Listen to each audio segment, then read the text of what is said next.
संत शिरोमणि आचार्य गुरुवर श्री विद्यासागर जी महाराज की जय। और हम योग प्रणेता पूज्य गुरुवर श्री प्रणम्य सागर जी महाराज की जय। ओम अरहम नमः। धर्म प्रेमी बंधुओं, श्री तत्वात् सूत्र ग्रंथराज की तृतीय अध्याय की कक्षा में आप सभी का स्वागत है। अब हम अध्याय 3 में सर्वज्ञ देव द्वारा बताए हुए जैन भूगोल का अध्ययन करेंगे, जो हमारे मोक्ष मार्ग को और भी सुदृढ़ बनाएगा। मोक्ष मार्गस्य नेतारं भेत्तारं कर्मभूरतां ज्ञातारं विश्वतत्त्वानां वन्दे तद्गुणलब्धये।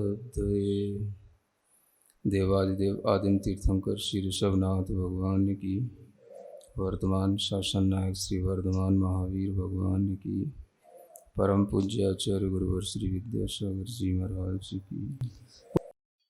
समझ आ रहा है? जैसे मनुष्य के शरीर में, सबके शरीर देह में जो नाभि है वो मध्य स्थानी माना जाता है। सुन रहे हो? लेकिन वो मध्य नाभि जो है वो मध्य में वह नहीं बैठती। कैसे पता पड़ेगा? आप नाप के देख लो। नाभि पे हाथ लगाओ, बिलस्ते से नापो ऐसे करके। समझ आ रहा है ना? 3 बिलस्त में तो जो ऊपर नप जाता है, थोड़ा सा ये माथा छोड़ करके है, और नीचे नापा था मैंने तो 4 बिलस्त में नपा था। समझ आ रहा है? तो इसका मतलब ये हुआ है कि 4 और 3 7 बिलस्त में 3.5 पे बैठता है नाभि, है ना? तो 3 3.5 ये मतलब चल जाता है। ये उपचरित यही कहलाता है। समझ में आ रहा है ना? तो इसी तरीके से यहां समझना, जम्बू द्वीप का मध्य पॉइंट नहीं है मेरू पर्वत, है ना? और जो मेरू का स्थान बीचों बीच का माना जाता है वो तो केवल वह है जो मेरू पर्वत के नीचे 1000 योजन उसकी जड़ होती है। 1 लाख योजन ऊंचा मेरू पर्वत होता है, तो उसमें 1000 योजन के नीचे जड़ होती है और 99,000 योजन वो ऊपर फैला हुआ है। तो उसमें जो जड़ में अंत में एक 8 प्रदेश होते हैं, मध्य भाग, मध्य में 8 प्रदेश होते हैं उसके जड़ में, है ना? उस 8 प्रदेशों को मध्य माना जाता है। लेकिन वो मध्य जो माना जाता है वो पूरे लोक का मध्य माना जाता है। किसका? हाँ, पूरे लोक का मध्य देखेंगे तो वो स्थान है। और एक बहुत अच्छी बात तो यह है कि अगर हम इस तरह से हम मध्य स्थान देख करके अगर हम ऊर्ध्वलोक और अधोलोक का विभाजन करते हैं तो 2 ही लोक सिद्ध होते हैं। सुन रहे हो? सुनो, बहुत सारे लोग तत्व और सुने हुए पहले से बैठे हैं। नई नई बातें सुनो।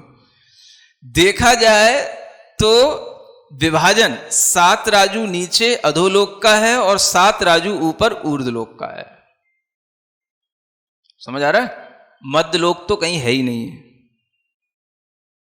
विवक्षा है। वक्ता की इच्छा का नाम विवक्षा कहलाता है। अब आप देखें क्यों कह रहा हूं मैं ऐसा, कि जो मध्य के 8 बिंदु हैं, उन 8 बिंदुओं में जो मध्य स्थान है वो पूरे लोक का मध्य पॉइंट है और उसके नीचे अधोलोक है और उसी के ऊपर ऊर्ध्वलोक है। यानी हमने उस ऊर्ध्वलोक को शुरू किया उस मेरू के 8 प्रदेश वाले उस स्थान से, और वहां से हम ऊपर की ओर चले।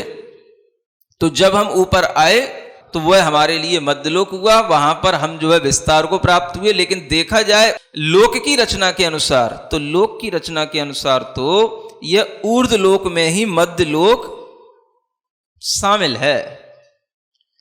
मध्यलोक भी एक उपचार से मध्यलोक कहा जा रहा है। वस्तुतः तो ये क्या है? ऊर्ध्वलोक है। एक ये भी बात है, ये भी एक विवक्षा है। समझ में आया ना? अगर हम लोक के प्रदेशों की अपेक्षा से मध्य भाग देख करके ऊर्ध्व और अधः लोक का विभाजन करके अगर हम मध्य लोक देखते हैं तो वह मध्य लोक ऊर्ध्व लोक में ही गर्भित हुआ है। तो मध्यलोक अपने लिए अलग से कोई चीज नहीं है, वो ऊर्ध्वलोक में ही वो उपचरित स्वभाव से उसको कहा गया है कि इतना हिस्सा जो है मध्यलोक मान लेना, ये भी उपचार से ही है। इसको बोलते हैं उपचार। वास्तव में तो वो सब क्या है, ऊर्ध्वलोक है।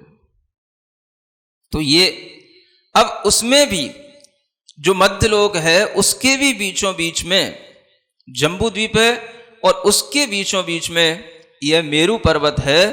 तो यह भी एक उपचार से ही मध्य स्थान समझना, उपचरित मध्य देश इसी को बोलते हैं। एग्जैक्टली मिडिल पॉइंट उसको नहीं कह सकते हैं।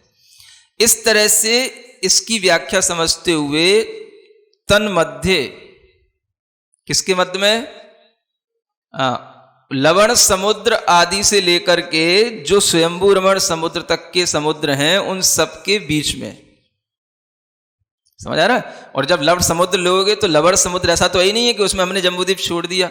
लवण समुद्र पूरा आएगा तो उससे लेकर के उन बाहरी समुद्रों के सबके बीच में जम्बूद्वीप आ जाएगा। तन मध्य मेरू नाभिर, मेरू जो है नाभि की तरह उपचरित मध्य देश में स्थित है। वृत्तो माने वह अन्य द्वीप समुद्रों की तरह वलयाकार नहीं है, वृत्त है ना। सपाट वह पृथ्वी की तरह तल पर सपाट है, बिल्कुल दर्पण की तरह बिल्कुल सपाट बताया गया। तो आप देखें अब ये पृथ्वी गोल कैसे हो गई, समझ आ रहा है ना।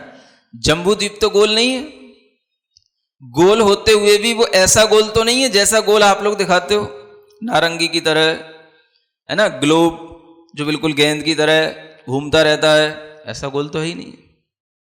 ये जो जम्बूद्वीप है ये बीचों बीच में वृत्त आकार वाला है ना।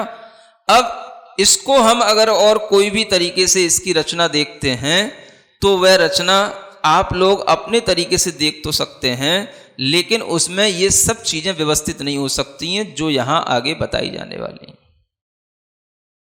उस गोल गेंद में क्या दिखेगा आपको, कभी सुमेरु पर्वत देखा उसमें?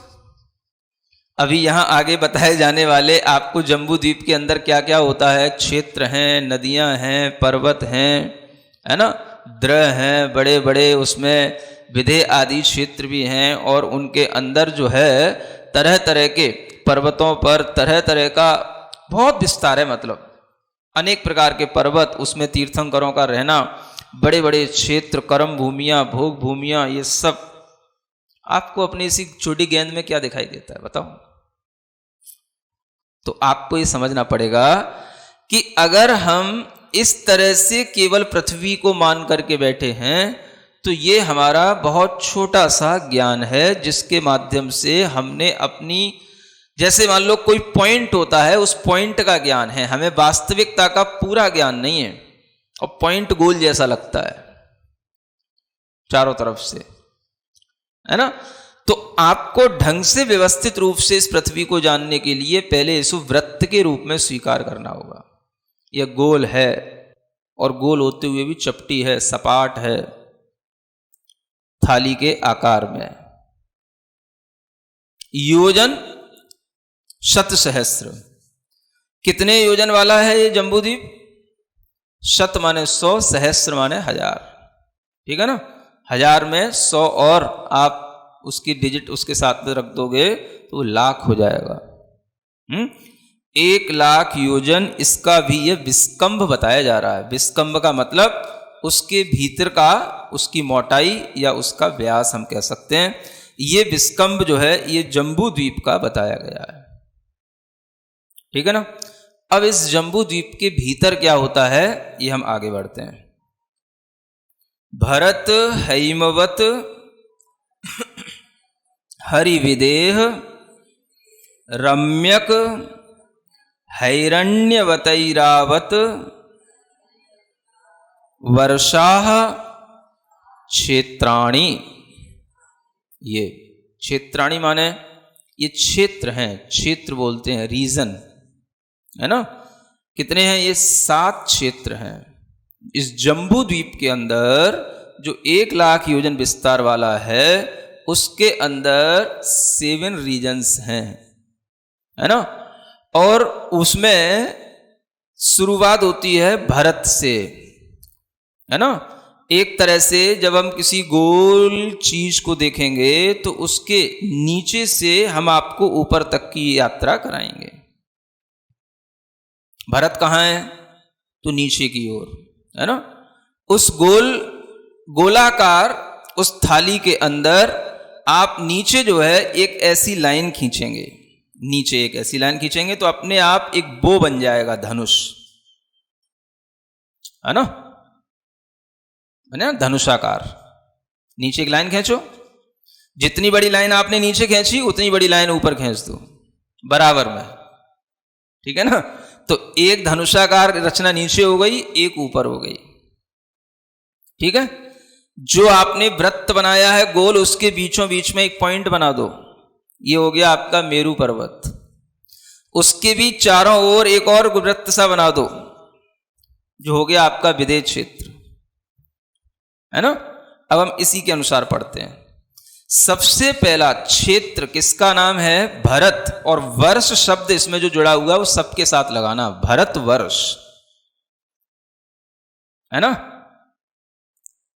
कौन सा क्षेत्र? पहला भरतवर्ष। दूसरा क्षेत्र हैमवत वर्ष, वर्ष सबके साथ लगाना है ना। तीसरा क्षेत्र हरिवर्ष क्षेत्र। चौथा क्षेत्र विदेह वर्ष क्षेत्र। पांचवां रम्यक वर्ष क्षेत्र। छठवां हैरण्यवत वर्ष ये क्षेत्र। और सातवां ऐरावत वर्ष क्षेत्र। ये वर्ष शब्द सबके साथ लग करके ऐसे इसके नाम पढ़ने में आएंगे, ठीक है ना। तो पहला क्षेत्र है भरतवर्ष, जिसको हम बोलते हैं भारतवर्ष, है ना। और ये इसका मूल नाम है भरतवर्ष। शिलालेखों में भारत का मूल नाम लिखा हुआ मिलता है प्राकृत भाषा में, भरतवत्स, इसी रूप में शिलालेख में। तो वह भरतवर्ष ये नाम भी संविधान में जो लिखा गया है, ये उसी शिलालेख को प्राकृत भाषा के शिलालेख के आधार पर ही लिखा गया है, और उसी आधार पर यह नाम भारत के रूप में जाना जाता है। आचार्यों ने यह भी बताया है कि इसका नाम भरत क्यों है, तो दो कारण दिए। एक तो यह है कि यह अनादिकाल से रूढ़ी से ये नाम ही चला आ रहा है ना, क्योंकि जो अकृत्रिम रचनाएं हैं वो सब अनादिकाल से हैं, तो इनका ये नाम इसी क्षेत्र का यही रहेगा, भरत। दूसरा एक कारण इसमें यह भी होता है कि जब यह अवसर्पणी काल प्रारंभ होता है तो इसमें जो पहला चक्रवर्ती होता है वह भरत ही होता है, भरत नाम का ही होगा। उसके नाम से भी इसका नाम भरत से भरतवर्ष पड़ता है ना। तो यह पहला क्षेत्र है भरत क्षेत्र। इसके आगे हम बढ़ेंगे, फिर एक लंबी लाइन आप क्षेत्र की बनाना, है ना। और इस क्षेत्र और आगे के क्षेत्र के बीच में एक एक पर्वत होते हैं। क्षेत्र कितने हो गए गोले के अंदर? 7, है ना। और वो 7 क्षेत्र विभाजित किससे हैं, तो वो आगे के सूत्र से भी हम पढ़ लेते हैं। तद विभाजिनः पूर्वापरायता हिमवन महाहिमवन निषद नील रुक्मी शिखरिणो वर्षधर पर्वताः। ये क्या कहा गया? वर्षधर, वर्ष माने जो ऊपर, वर्ष माने बताए थे क्षेत्र, उन क्षेत्रों को धारण करने वाले या उनका विभाजन करने वाले ये पर्वत हैं। तो 7 क्षेत्रों का विभाजन करने वाले 6 पर्वत हुए। इनके नाम क्या हैं? सबसे पहले हिमवन पर्वत, दूसरा महाहिमवन पर्वत, तीसरा निषद पर्वत, बोल लो एक बार, अकृत्रिम नाम है ये सब बच्चों को भी पढ़ाना चाहिए, सबको याद कराना चाहिए।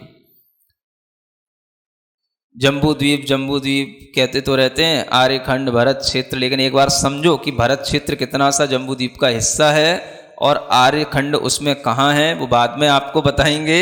लेकिन उस जम्बू द्वीप में कितने क्षेत्र और कितने पर्वत हैं ये जानो पहले। तो हिमवन, महाहिमवन, निषद, फिर नील, फिर रुक्मी और फिर उसके बाद शिखरणी। ये पर्वतों के 6 नाम हो गए, है ना। अब 2 क्षेत्रों के बीच में एक एक पर्वत डाल दो,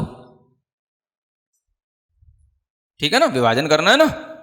तो ऊपर जो क्षेत्र बताए थे कौन कौन से, भरत, हेमवत। भरत और हेमवत के बीच में कौन सा पर्वत आ जाएगा, पहला हिमवन पर्वत, ठीक है ना। हेमवत और आगे हरि क्षेत्र, उसके बीच में क्या आ जाएगा, महाहिमवन पर्वत। हरि और विदेह के बीच में निषद पर्वत, विदेह के बाद में रम्यक क्षेत्र आएगा, है ना। उसके वो कौन सा पर्वत, नील पर्वत, ठीक है ना। और फिर रम्यक के बाद में हैरण्यवत, उसमें कौन सा पर्वत, रुक्मी पर्वत। और फिर उसके बाद में शिखरणी पर्वत, जो कि ऐरावत क्षेत्र और उससे पहले का हिरण्यवत क्षेत्र, उन दोनों के बीच का विभाजन करने वाला हो जाए। आगे से रचना समझ में, बिना नक्शे के आपके दिमाग में नक्शा फिट कर रहा हूं। अब नक्शा कहां रखूं मैं यहां, कभी आप जम्बू द्वीप का नक्शा अपने सामने लेकर के बैठना, देखना, तो उसमें आपको अब ये सब चीजें क्लियर हो जाएंगी, ठीक है ना। इस तरह से ये जम्बू द्वीप का केवल अभी आपको एक सन्निवेश बताया जा रहा है कि जम्बू द्वीप के अंदर अभी मोटी मोटी चीजें हैं। पर्वत जो ये बताए जा रहे हैं, इन पर्वतों को कहते हैं कुलाचल पर्वत, इन्हीं का नाम है। कभी आपने नाम सुना, क्या बोलते हैं इनको, कुलाचल पर्वत, है ना। तो एक द्वीप में जम्बू द्वीप हो गया, तो इस जम्बू द्वीप के अंदर कितने कुलाचल पर्वत हो गए, 6 कुलाचल पर्वत हो गए। समझ आया। हम थोड़ा सा भरत क्षेत्र के बारे में, जो एक क्षेत्र है ना, अब हमने उसको क्या कर दिया, एक धनुषाकार बना लिया। अब उसको एक अलग से आप एक धनुषाकार बना लो, पहले एक डिजाइन बना लो, ऐसा एक गोला, ऊपर से एक लाइन, इतना आप धनुषाकार आप बना लो, ठीक है ना। उसके बीचों बीच में एक लाइन और डाल दो, बिल्कुल बीचों बीच में। बिना नक्शे के समझा रहा हूं, इससे ज्यादा क्या सिंपल होएगा, है ना। बीचों बीच में एक लाइन डाल दी। ये लाइन जो डाल दी आपने, ये कहलाया विजयार्ध पर्वत। कभी नाम सुना आपने, हैं? हाँ, चक्रवर्ती जब दिग्विजय करने के लिए निकलता है तो इस विजयार्ध पर्वत से होकर के क्रॉस करके जाता है। और यही वो विजयार्ध पर्वत है जहां पर विद्याधर लोगों की, मनुष्यों की नगरियां बनी होती हैं। इसमें 2 श्रेणियां होती हैं, उत्तर श्रेणी और दक्षिण श्रेणी। तो उसका विभाजन, उसका वर्णन बाद में कभी। तो ये हो गया एक बीच का विजयार्ध पर्वत। अब इसी में वर्टिकल 2 लाइनें और खींचो, समझ आ रहा है ना। हाँ, खींच लो, मतलब लंबी खड़ी खड़ी 2 लाइनें और खींचो, बिल्कुल विभाजन करते हुए क्षेत्र का। अब कितने पोर्शन हो गए ये देखो, उसमें कितने पोर्शन हो गए, 4 ऊपर कहां से हो गए, अरे 6 ही हुए ना, 3 ऊपर 3 नीचे। अरे भाई, एक धनुषाकार में बीच में एक लाइन खींची और उसमें अंदर 2 लाइनें और खड़ी खड़ी खींच दोगे तो 1 2 3 4 5 6, सीधा सा गणित है। क्या करते हो आप लोग, कहां से 4 हो गए, पोर्शन अंदर कितने हो गए, 6 हो गए ना। ये जो हमने बड़ी बड़ी लाइनें खींची थी, ये लाइनें नहीं है, ये नदियां हैं, गंगा और सिंधु नदी इनका नाम है। समझ आ रहा है ना, मैं आपको बता रहा हूं सिंपल से, कैसे आपके दिमाग में ये चीज हमेशा बैठी रहे। ओम अरहम नमः। तो चलिए आज की कक्षा की एक क्विक रिवीजन कर लेते हैं। मध्यलोक में लवण समुद्र आदि से लेकर स्वयंभू रमण समुद्र तक के समुद्र, उनके बीच में जम्बू द्वीप और उसकी नाभि यानी उपचरित मध्य में मेरु पर्वत है। जम्बू द्वीप अन्य द्वीप समुद्रों की तरह वलयाकार नहीं है, अपितु 1,00,000 योजन विस्तार वाला वृत्त है। पृथ्वी की तरह तल पर बिल्कुल सपाट है। जम्बू द्वीप के अंदर क्षेत्र हैं, नदियां हैं, पर्वत हैं, ग्रह हैं, बड़े बड़े विधेय आदि क्षेत्र हैं। अनेक प्रकार के पर्वत, उसमें तीर्थंकरों का रहना, बड़े बड़े क्षेत्र, कर्म भूमियाँ, भोग भूमियाँ। पृथ्वी को हम गेंद की तरह गोल दिखाते हैं, लेकिन वास्तव में वह गोल नहीं है, क्योंकि जम्बू द्वीप वृत्त है। व्यवस्थित रूप से पृथ्वी को जानने के लिए हमें इसे वृत्त के रूप में स्वीकार करना होगा। यह गोल होते हुए भी सपाट है, थाली के आकार में है। सूत्र 10 भरत, हेमवत, हरि, विधेय, रम्य, हैरण्यवतैरावत वर्षा चित्राणी में हमने जाना कि एक जम्बू द्वीप के अंदर 7 क्षेत्र हैं। पहला क्षेत्र भरतवर्ष क्षेत्र है, दूसरा हेमवतवर्ष क्षेत्र, तीसरा हरिवर्ष क्षेत्र, चौथा विधेयवर्ष क्षेत्र, पांचवा रम्यवर्ष क्षेत्र, छठवां हैरण्यवतवर्ष क्षेत्र और अंतिम ऐरावतवर्ष क्षेत्र है। गोलाकार थाली के अंदर एक धनुषाकार लाइन, एक नीचे और एक ऊपर खींचो।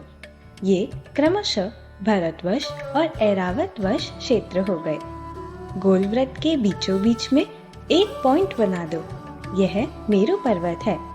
उसके भी चारों ओर एक और वृत्तासा बना दो, यह विधेय क्षेत्र है। भारतवर्ष का मूल नाम पहले क्षेत्र के नाम पर भरतवर्ष है। शिलालेखों में भारत का मूल नाम प्राकृत भाषा में भरतवर्ष लिखा हुआ मिलता है। इसके आधार पर ही संविधान में भरतवर्ष लिखा गया है और यह नाम भारत के रूप में जाना जाता है।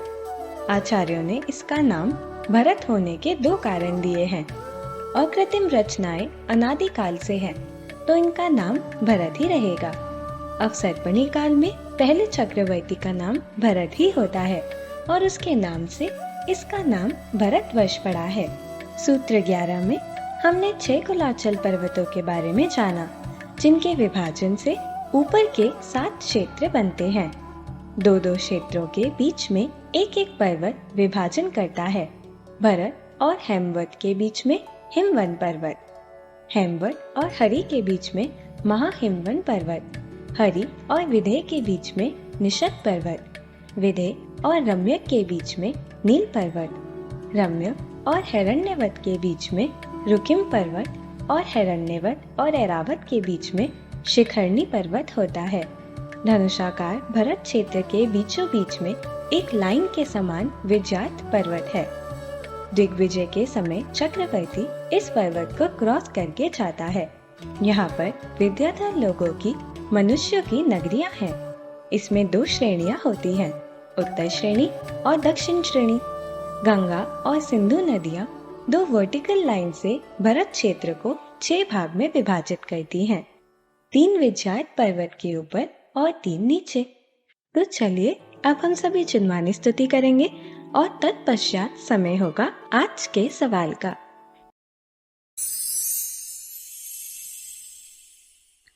सिरिजिणवाणी जग कल्याणी जग जन मदतम मोहरी जनमण हारी गढ़हर हारी जम जरा भव रोग हरि तिथ्य राणम दिव्य झुणिम जो पढ़ई सुणई मय्ये धारई राणम सौख मणंतम धर्य सासद मोक्ष पदम पावई सासद मोक्ष पदम पावई।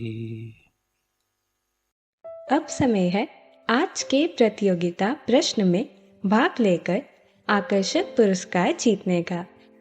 आप अपने फोन को क्यूआर कोड स्कैन करने के लिए तैयार रखें या लिंक पर जाएं। आप अपना उत्तर चुनकर हमें कल दोपहर 2 बजे तक भेज सकते हैं। 3 भाग्यशाली विजेताओं को मिलेंगे आकर्षक पुरस्कार। विजेताओं के नाम इसी कार्यक्रम श्रृंखला में हर रविवार को घोषित किए जाएंगे।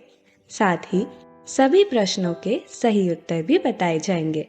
आज का सवाल है, जम्बू द्वीप के चौथे क्षेत्र का नाम क्या है?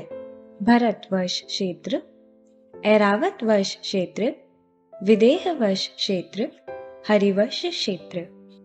आप किसी कारणवश कोड को स्कैन ना कर पाए हो तो आप क्लास की वेबसाइट पर जाकर उन्हें अटेम्प्ट कर सकते हैं या दिए गए लिंक और क्यूआर कोड को स्कैन कर सकते हैं।